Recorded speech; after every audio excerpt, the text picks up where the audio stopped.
Anda Jadi, agama apa? oh saya alhamdulillah agama Islam. Oke, lalu lanjut.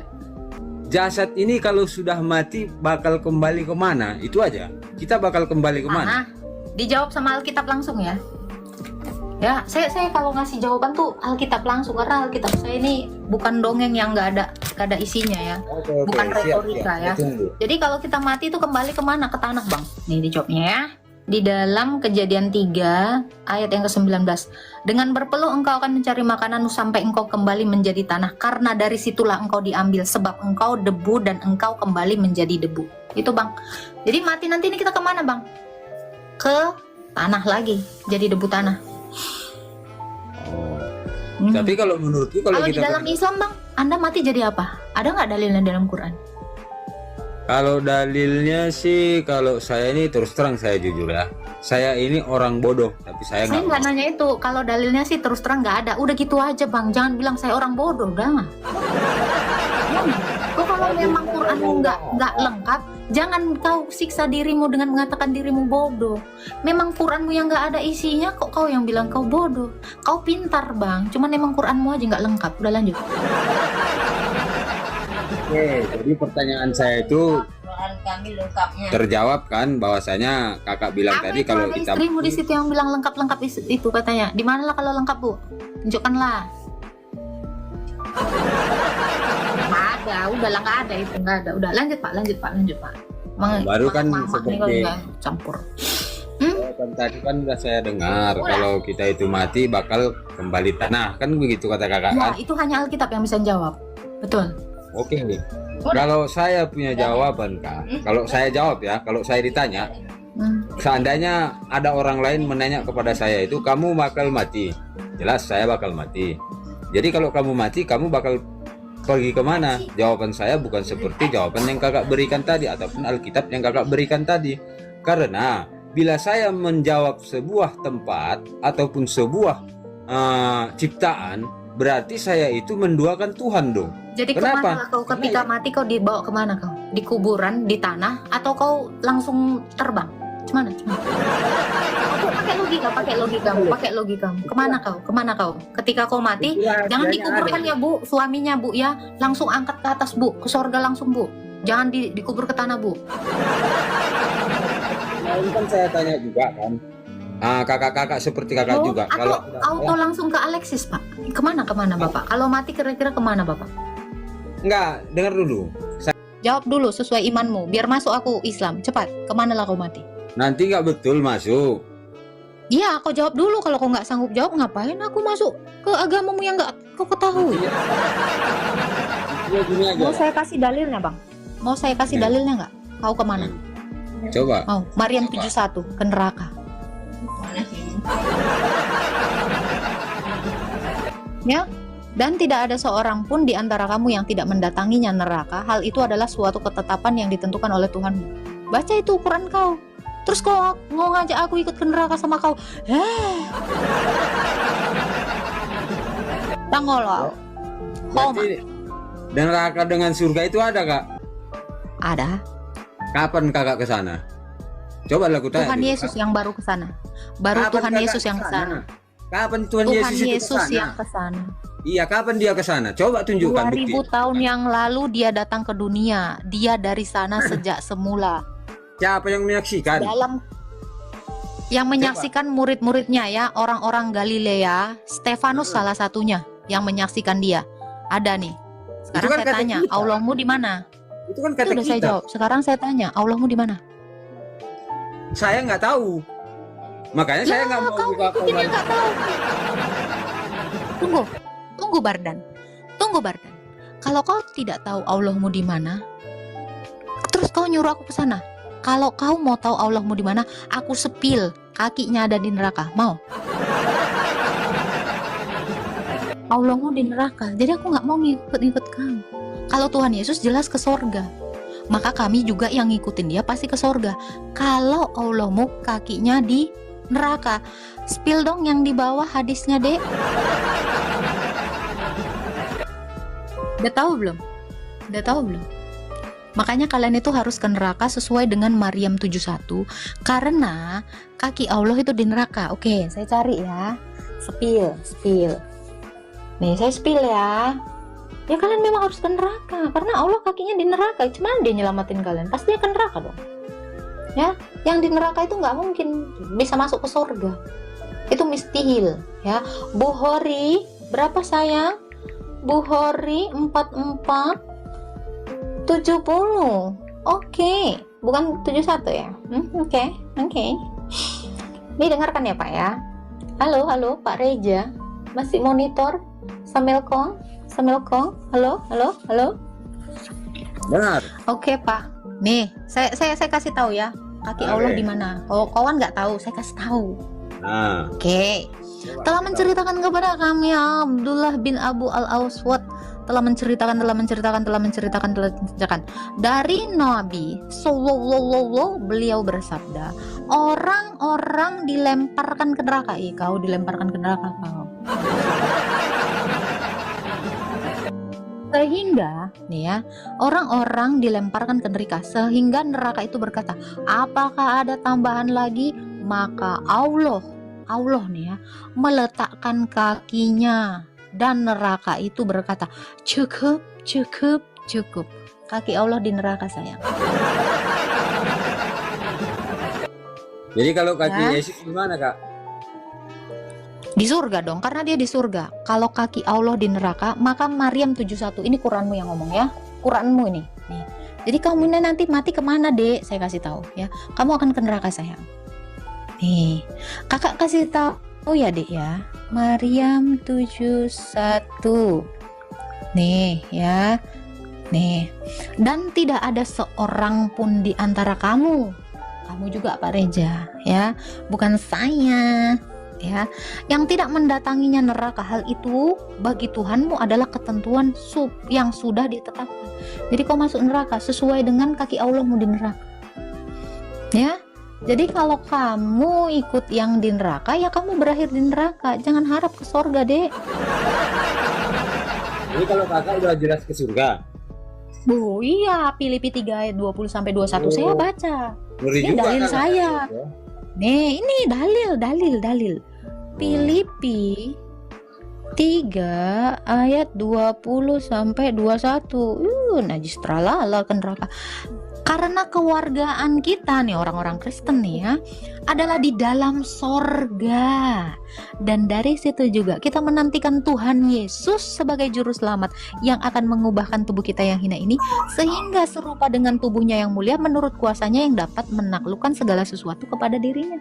Jadi kewargaan kami sorga, bukan neraka seperti kau.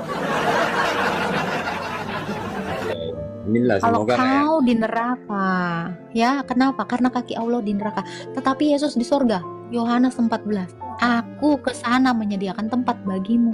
Kami di sorga, kau di neraka. Terus kau mau ngajak aku ke neraka? Cuk. Jadi kalau Tuhan kakak itu siapa lah? Tuhan Yesus. Yesus, Oh, berarti Tuhan kakak itu manusia dong.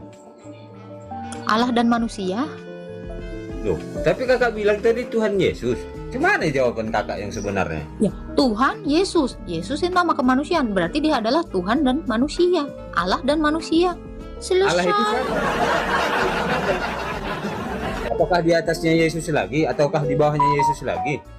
Nggak ada di atas, di bawah nggak ada. Baru? Allah itu dua cuma nama yang satu. kakak bilang tadi. Tuhan Yesus dan Yes. Allah Bapa kakak bilang. Yesus itu kan nama kemanusiaan. Allah Oh, kami nama nggak punya kemanusiaan. nama, emang kayak Allahmu. Oh, Yesus berarti- itu adalah nama kemanusiaannya. Oh. Nama kemanusiaannya karena dia Allah yang tidak bernama. Kalau Ya. Allah bernama bang, berarti Allah itu sama dong kayak saya. Manusia punya nama. Jadi Allah Tapi itu kalau memang nggak punya nama. Yesus kita itu bilang- adalah nama, dengar.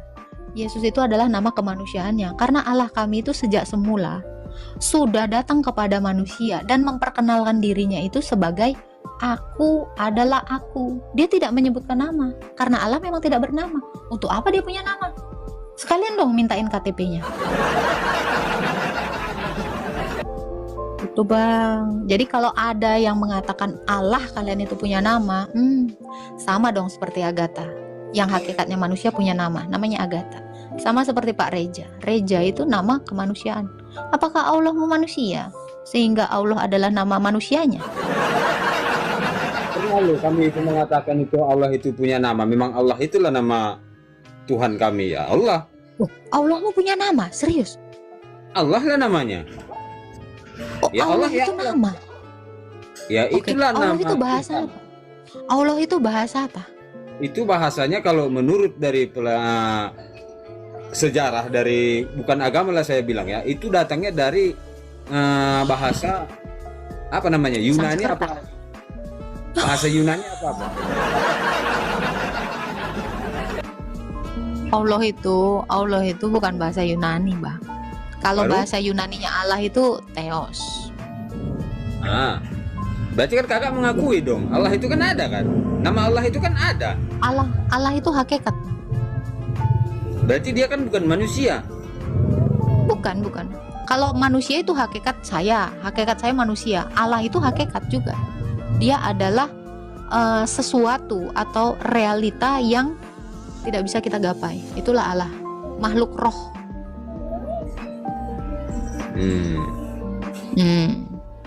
Berarti Tapi saya penasaran Bang. Tapi saya penasaran Bang. Kamu ini udah lama Islam? Kayaknya udah tua ya? kalau saya itu sekarang umur saya 45 tahun. Oke. Kira-kira kalau 54 nanti Abang mau menikahi anak 6 tahun nggak? Ya kalau sekarang ditanya untuk 54 tahun ke depan yang jelas itu sama. Tapi kalau kakak tanya saya Bukan. Kalau nanti Abang umurnya 54 tahun, Abang mau menikahin anak 6 tahun nggak? Yang jelasnya ya nggak mau dong. Kenapa nggak mau? Loh, satu faktornya kita sudah berumur 54 tahun. 2. Terus Jika dong kita faktornya? menikah dengan anak berumur 6 tahun. Loh, nggak logika, serius Bang. Ya serius lah, itu kalau itu kalau istilah yang kakak bilang mengatakan itu mengenai sifat, yang jelas kita akan bakal kembali ke umur 6 tahun kalau kita memang sudah menjejakkan. Kalau itu lain tanya. Bukan itu yang kutanya Bang. Kalau misalnya kau umur 54 tahun, kau mau nggak menikahi anak kecil 6 tahun? Saya tidak mau. Kenapa nggak mau? Loh, satu, dia Cocok sudah jadi memang cucu ya? Cocok jadi cucu sudah ya? melanggar kodrat. Oh, melanggar Kita kodrat. udah- Oke. Nah, Oke, itu udah umur. nggak layak lagi lah dipandang halayak umum lah Dipandang kita. masyarakat ya. Nah. Dipandang masyarakat nggak pantas ya. Nah, bila pun ada niat kita untuk menikah lagi di umur 54 tahun, kita carilah yang sepadan. 50 tahun kek atau yang 60 tahun kek, itu baru. Memang Tapi kenapa kalau kalau memang anak kecil kakak memang kenapa Bang? Memang kenapa kalau anak 6 tahun nggak kenapa memang? Aneh. Bisa dikatakan itu sebuah yang tabu. Satu tabu. Nah, Nggak bermoral Nggak lah ya Bang ya. nah, Nggak bermoral. Nah, Iya. Lalu kenapa Muhammad menikahi Aisyah umur 6 tahun? Nabi Betul. Muhammad kenapa menikahi Aisyah umur 6 tahun? Kan nggak bermoral, nggak bermartabat, nggak cocok di masyarakat. itu lain versinya, Iya, Kak. Itu lain versinya. Makanya seperti yang saya Kau Makanya langsung kayak gitu. seperti yang saya bilang itu, seandainya itu tergantung dia. Makanya di Nabi kami Oh, Nabi sekarang Muhammad tergantung. Tadi lain ya. Oke. itu tergantung situasinya dong. Tergantung situasinya. Oh, kalau emang kepepet pengen tauhid, pasti kau nikahi gitu. Gini, Kak, seperti yang kakak Gimana? bilang tadi, kenapa Nabi Muhammad Iya. menikahi anak yang di usia 6 tahun. Ceritanya begini, seandainya di posisi saya itu seorang yang berumur 54 tahun dan ada seorang bayi yang berumur 6 tahun dan Bayi nggak tuh ya? Bayi nggak ya? balita lah kita katakan, balita 6 Ya, tahun balita ya betul. Ya. Oke. kan? Oke. Baru setelah kita lihat situasi tadi yang seperti saya bilang, anak tersebut adalah seorang anak yatim piatu dan tidak mempunyai siapapun sanak saudara di dunia ini. Semua Aisyah keluarganya bukannya ada tidak bapaknya. Aisyah bukannya ada bapaknya, si Abu Bakar. Nggak yatim piatu loh si Aisyah. Tapi Mungkin. mungkin Kenapa? setelah dia apa kita katakan itu, Apa tuh? mungkin urusan dari ayahnya tadi itu tidak ada sama dia, bisa jadi loh. Walaupun ayahnya masih hidup, tapi pengurusan tanggung jawab sebagai orang tua tidak ada, bisa jadi kita kategorikan juga dia nggak punya orang tua lagi, gitu loh. Kira lo ini kan ada Abu Bakar nih, laki-laki nih ya bapaknya. Kalau dinikahi pun sama Muhammad, laki-laki juga dapatnya. Gimana bang? Nih gimana nih bang? Tadi pertama bang bilang itu perbuatan biadab, ya nggak bermoral. Kok bisa Nabi ini nggak bermoral? Begini loh kak. Oh, Kalau itu gimana? tadi kan udah saya bilang, itu kan tergantung situasi semua loh. Oh, situasi apa emang yang membuat si Muhammad ini pengen ngawinin si Aisyah ini? Apa situasi apa sih, Bang? Kok Tapi bisa? saya bilang, Kayak nggak ada lagi. Tadi kan kayak abang bilang, kayak nggak ada lagi perempuan. Carilah yang sebaya ya kan. Padahal Muhammad ini udah ada tantenya dikawinin, ya kan. Budaknya udah ada digauli juga, namanya si Maria Kiptia, ya kan. Anak menantunya pun udah dijadikan istri si Zainab, ya kan. Anak mantu disuruh cerai dari anak-anaknya, terus dikawinin sama dia. Udah punya dia istri-istrinya yang lain. Kok situasi apa lagi yang mendesak dia pengen menikahi Aisyah ini, Bang? Coba, apa lagi kurangnya, Bang? Tadi kata abang ya, kayak nggak cocok lah. Kalau yang dewasa ya pasti nyarinya yang dewasa lah. Masa anak kecil, bayi lagi kata abang. Cuman lah bang. Aku pun bingung loh bang mikirnya. Cuman. Jelasin dulu bang. kalau itu kak, kalau masalah itu saya nggak sampai ke sana. Apa kajinya? Kenapa itu terjadi? Itu nggak sampai kalau kelas saya itu, karena kan kita manusia biasa loh kak, bukan manusia sempurna ataupun yang diistimewakan oleh Tuhan. Oke. Ini tadi abang bilang ya, abang aja sebagai manusia biasa bermoral ya kan, ya nggak mungkin abang menikahi bayi gitu kan. Nah ini cemana Nabi nggak ada moralnya kayak gini bang, nikahi bayi kayak gini, cemana lah menurut abang? Kalau aku tergantung gini aja kak, yang penting siapapun dia, contoh di dalam hidup nyata yang dapat saya lihat, Tuhan yang dapat saya lihat di dunia, kalau kata Al-Quran ataupun kitab kami, yaitu Allah Subhanahu wa Ta'ala, dan Nabi yang pantas dijunjung yaitu Nabi Muhammad Sallallahu Alaihi Wasallam. Tapi itu ajaran agama Islam. Jadi kalau apalah yang bisa dijunjung? Apalah yang bisa dijunjung ya? banyak Dari Muhammad ini, apalah? banyak. Satu, menikahi anak kecil itu. bukan itu. Oh bukan. Dua, maaf ya, berhubungan badan dengan babunya di ranjang istrinya.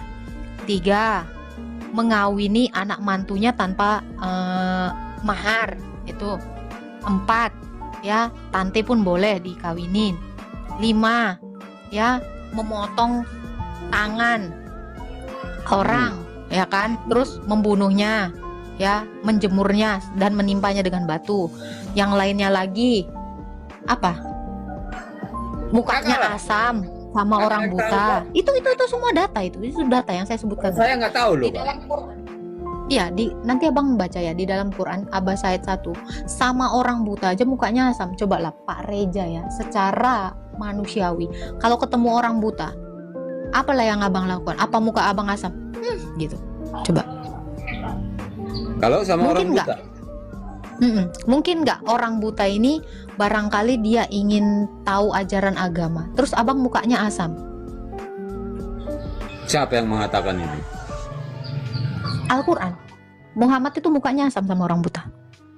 Kalau Pak Reja ini kalau ketemu orang buta kira-kira asam nggak muka? Kalau aku sih ya bang ya, malah aku kasihani gitu ya, aku bantu. Tetap gitu. tergantung situasi kak. Astaga. Orang buta ini bang, orang buta ini barangkali pengen dapat pengajaran, pengen menyucikan diri. Wajar nggak kalau orang buta ini kita asamin? Jadi kalau Muka itu kita asam sama. itu persepsi kakak. Kalau dia pengen belajar ataupun bukan. ingin di Bukan persepsi saya. Quran yang bilang, Oke. wah nih Muhammad mukanya asam. Nah, Barangkali kata Allah, Allah pun nggak tahu ini orang buta ini pengen apa. Kok bisa sekelas Allah nggak tahu? Sampai detik ini nih orang buta entah dibenerin atau nggak tahu aku matanya. Kok jahat kali lah. Ya, Abasa mana tadi HP?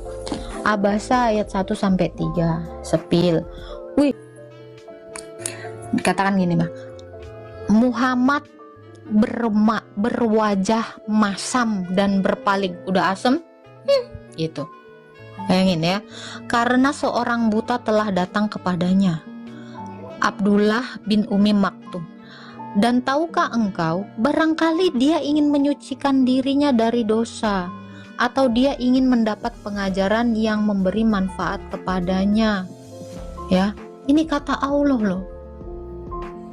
Si barangkali ya, Allah jadi nggak tahu apa-apa lainnya. Barangkali kata Allah ya. Barangkali di sana ada jawabnya. Nah, lalu Bang, kenapalah Nabi Muhammad ini sama orang buta ini mukanya asam? Cocok nggak menurut Abang? Ya, mungkin cocok nggak menurut Pak Reja seorang Nabi kayak gini kelakuannya? kalau secara logikanya apapun siapapun ditanya itu nggak cocok. Tapi aku yakin dan percaya itu nggak akan pernah dilakukan oleh seorang Nabi Muhammad. Nah ini berarti ini Quran salah. Quran itu kak, saya tanya dulu kakak, Quran ataupun Alkitab ataupun Injil ataupun Taurat itu perbuatan siapa kak? Tangan siapa yang membuat itu? Berarti ini salah. Ini Quran ini udah ganti atau Quran saya ini bukan nggak perkataan tahu. Allah? Yang jelas itu Enggak, perbuatan tangan manusia. Seperti Alkitab kakak itu kan perbuatan tangan manusia. Saya nggak nanya itu. Saya nanya ini Quran ini dari mana asalnya? Apa udah dirubah ini Quran? Ya saya nggak tahu. Quran yang kakak pegang saya nggak tahu loh. Coba Quran yang abang pegang, abang punya Quran nggak? Punya tapi nggak bisa saya tunjukkan sama kakak. Gak usah ditunjukkan, baca aja Abasa ayat 1, Anda baca. Kalau untuk membaca itu kak, saya terus terang seperti yang saya bilang tadi itu, saya ini orang bodoh kak, gitu loh. Jadi kalau kakak tanya masalah Al-Quran sama saya, mudah-mudahan memang saya nggak tahu. Tapi nggak Mudah-mudahan saya nggak tahu. Tapi terus terang ya, mudah-mudahan saya nggak tahu. Tapi walaupun saya nggak tahu, saya tidak pernah merasa pintar ataupun sok tahu. Bukan Bagus pintar, saya diem aja Bang. gitu loh. Saya nggak nanya Anda pintar atau nggak tahu atau sok tahu. Abang beriman kepada Quran nggak? Beriman? Kalau beriman, kenapa beriman kepada yang Anda tidak ketahui? Harusnya Anda tahu dulu baru beriman. Harusnya gitu dong. Betul. Loh, sekarang saya tanya, Anda sudah beriman? Saya beriman. Sudah Kepada- beriman? Hah? Sudah beriman kepada Quran belum? Sudah. Kalau sudah beriman, kenapa Anda tidak tahu? Beda. Oke, Contoh. Anda sudah beriman kepada Quran. Ah. Saya tunjukkan Quran Abasa ayat 1, Anda nggak percaya. Gimana dong? Saya bilang tadi loh. Al-Quran yang kakak pegang dengan Al-Quran yang saya pegang itu 100% belum tentu sama. Oke, silakan dicek di sana. Saya pakai Google dan saya pakai Quran cetak. Ini sama. Dan di Quran semua orang, coba 1.600 orang di sini, coba cek Abasa ayat 1 sama nggak? Dalilnya sama yang saya bacakan. Gimana kok bisa abang nggak percaya kepada Quran? Ini saya beli ya, ini bukan saya bikin. Saya beli sendiri ini di Gramedia. Harganya 59.000. Berikut terjemahannya. Jadi nggak saya cetak sendiri nih. Sama. Semua orang udah bilang sama. Oke, Coba cek Quran abang. gini aja kak. Kok abang? Sebentar. Kok abang bisa-bisanya mengatakan Nabi Muhammad itu junjungan sementara mukanya asam gini. Pantas nggak Anda menjunjung seorang nabi yang mukanya asam? Gini ya Kak, Kalau saya sih nggak mau. gini, makanya saya bilang Nabi Muhammad itu Iya. adalah junjunganku, nabi yang saya junjung sampai akhir zaman. Begini, di Islam, terus terang ya, Islam bukan satu jenis loh Kak. Perlu digaris bawah ya, Islam itu sebanyak 72 jenis dan yang betul hanya satu. Nah itu, kakak jangan salah Saya paham. nggak- Ya saya nggak nanya itu, saya nggak nanya itu. Teman saya banyak Syiah, teman saya ada Ahmadiyah, teman saya ada Wahabi. Saya punya Wahabi. semua jenis teman itu. Kalau Islam sudah saya katakan Kak, Teman saya banyak 72 Sunni. jenis. Yang saya tanya nggak itu bang, apakah abang menjunjung tinggi Ah. Nabi Muhammad karena disuruh atau karena memang Anda tahu bahwa Saya dia tahu. itu pantas dijunjung? Saya tahu, sesuai kitab yang saya pegang, sesuai jenis Islam yang saya junjung, saya yakin. Pantas nggak orang yang mukanya asam kayak gini dijunjung tinggi sama orang buta? Pantas nggak? Begini Kak, kan udah saya bilang Pantas tadi. nggak? Sebentar, pantas nggak orang Nggak yang pantas. mukanya asam gini dijunjung tinggi? Nggak pantas.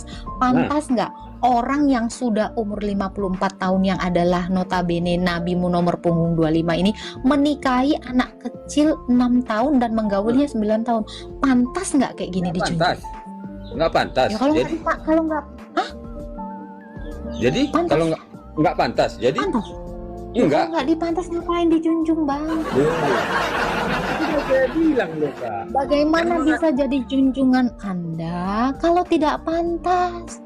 Yang Karena mengatakan kepantasan itu karena moral secara manusia itu menilai dia pantas atau tidak. Jangan Anda menjunjung tinggi seseorang yang karena disuruh. Anda kan disuruh menjunjung tinggi dia sebagai nabi. Sementara secara moral manusia biasa ini tidak pantas gitu loh. Jadi Anda menjunjung tinggi dia oleh sebab disuruh atau karena dia pantas? karena dia pantas. Pantas nggak dijunjung kayak gini nih? Nikahi bocil, mukanya asam, pantas nggak? Tadi Anda bilang nggak pantas. Kenapa Anda menjunjung tinggi seorang yang tidak pantas secara moral manusia dianggap baik? Ini nggak pantas dianggap baik moral yang seperti ini. Kok Anda mengatakan pantas dia dijunjung tinggi? Sekarang gini aja, intinya gini aja. Saya kembali kepada hati nurani. Saya nggak mau, walaupun apa paham orang, kepercayaan orang kepada siapapun, saya nggak mau tahu, saya nggak peduli. Itu keyakinan Baik. dia, terserah dia. Anda bawa hati nurani. Juga. Oke, aku suka ketika Anda bawa hati nurani karena saya percaya Anda itu diciptakan oleh Yesus. Makanya Anda berhati nurani. Hati nurani Anda mengatakan pantas nggak orang yang nikahi orang 54 tahun menikahi bocil dan menggaulnya 9 tahun? Pantas nggak? Hati nurani Anda ini bisa menilai nggak orang kayak gini pantas nggak diagungkan? Tanya hati nurani Anda. Tertengok situasinya tadi loh Kak. Bisa kita katakan pantas. Situasinya gimana?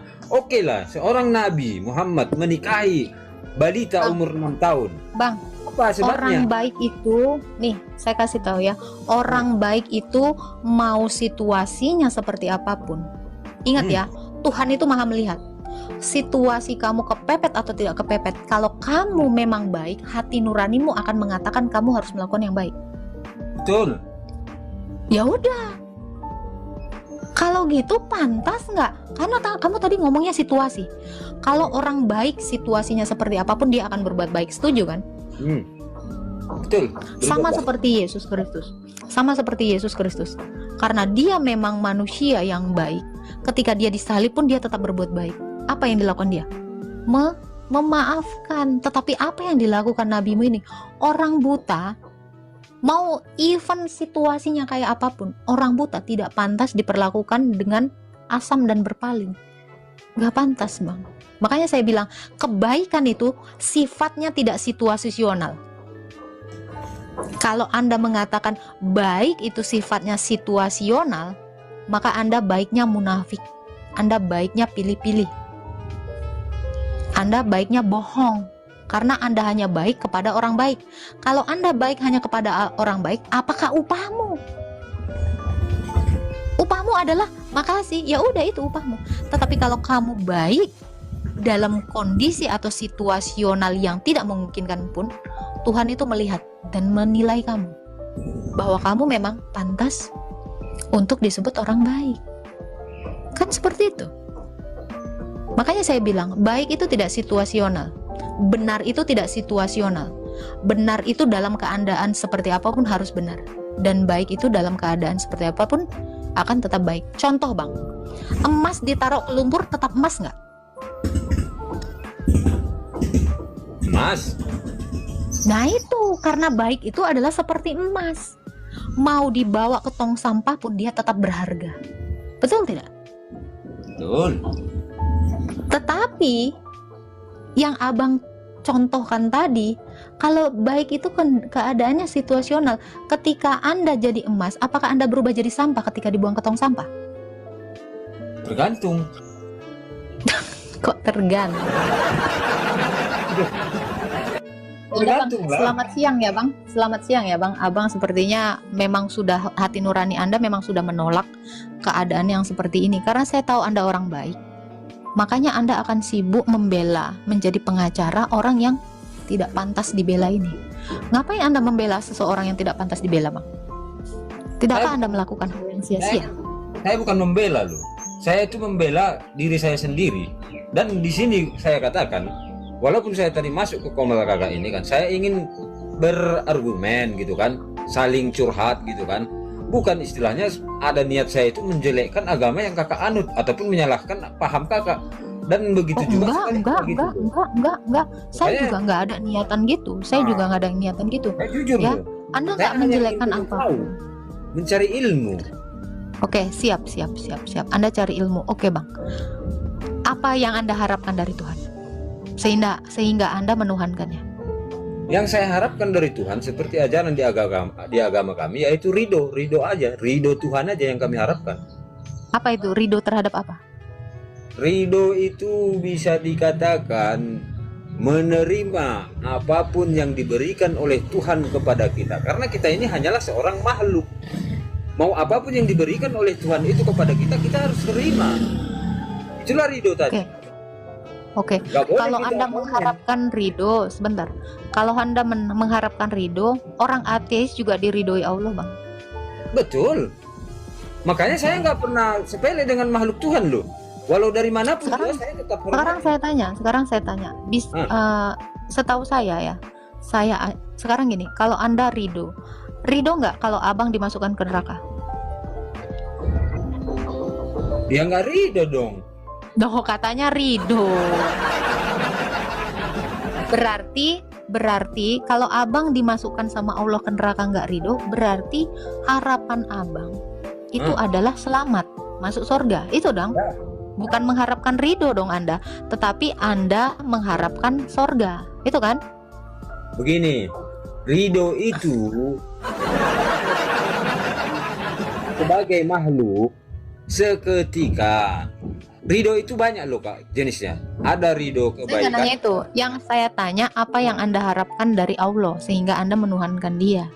Begini. Anda mengatakan ridho. Sebentar, ini saya urai dulu perkataan Anda. Ya. Anda mengharapkan ridho. Oke, ridho apa? Ya ridho apa aja yang dikasih. Kalau Allah ngasih kau ke neraka, Abang ridho nggak? Nggak ridho katanya. Berarti Abang bukan mengharapkan ridho Allah. Abang mengharapkan surganya Allah. Betul nggak? Ya. Nah gitu dong. Tapi kau bilang ridho. Kalau Begini. ridho kan itu pasrah, apa aja yang dikasih. Begini. Ya kan? Mulai kau bertanya. Kita sebagai manusia ini seperti yang saya bilang tadi, menerima ridho dari Allah itu, adapun ridho dari Tuhan. Ridho itu Saya nggak nanya itu. Apa yang Anda harapkan dari Allah sehingga Anda menyembahnya? Kau ngarep apa dari Allah? Kalau ngarep ridho, Allah ngasih kau penjara, ngasih kau neraka, kau ridho nggak? Ternyata kau nggak ridho. Mana yang betul? Seketika kita berbuat baik, menjalankan perintah Tuhan itu tadi, seketika kita menerima ridho yang tidak sesuai dari inginan kita, ya kita nggak terima dong. Berarti kau nggak ridho dong sama keputusan Allah. Bukan gitu. Oh, tadi katamu nggak terima. Katanya Begini, ridho sama Allah. kalau seandainya Ridho nggak saya sama keputusan Allah. tidak menjalankan perintah dari Tuhan, dan saya ternyata dimasukkan ke dalam neraka, dan saya tidak ridho, saya baru salah.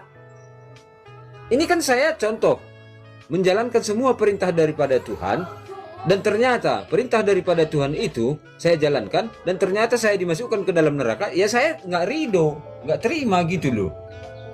Loh, tapi memang Anda akan dimasukkan ke neraka. Maryam 71. Mau apapun amal perbuatanmu, mau apapun yang kamu lakukan, kamu memang harus masuk neraka. Itu sesuai dalil Allah. Oh, begitu pula ya. Loh, itu memang itu. Makanya baca Quranmu. Makanya saya bilang, kamu jangan menuhankan sesuatu yang tidak kamu kenal. Loh, kamu kenali dulu baru kamu tuhankan. Ini kamu sudah beriman buta. Kenapa? Kamu menyembah Allah yang mau memasukkan kau ke neraka. Maryam 71. Yakin masih mau? Saya kenal kok. Oke. Kok kau kaget ketika Allahmu menetapkan kau masuk neraka? Saya tidak kaget. Ya udah, berarti kau kan pengennya masuk neraka kan? Kenapa kau bilang nggak ridho? Allah mau kalian semua masuk neraka. Yang jelasnya Tuhan saya kenal. Udah. Lah itu kata Allahmu, kalian semua ini masuk neraka. Ridho nggak? Saya nggak percaya. Saya nggak Nah itu percaya. Quran. Tadi kata Anda beriman kepada Quran. Quran sendiri yang bilang, baca makanya Maryam 71. Ya udah. Makanya Bapak itu belum mengenal apa yang Bapak sembah. Kalau Bapak sudah mengenal apa yang Bapak sembah, Bapak nggak akan ridho dimasukin ke neraka, karena Allah berkehendak menetapkan Anda masuk neraka. Maryam 71.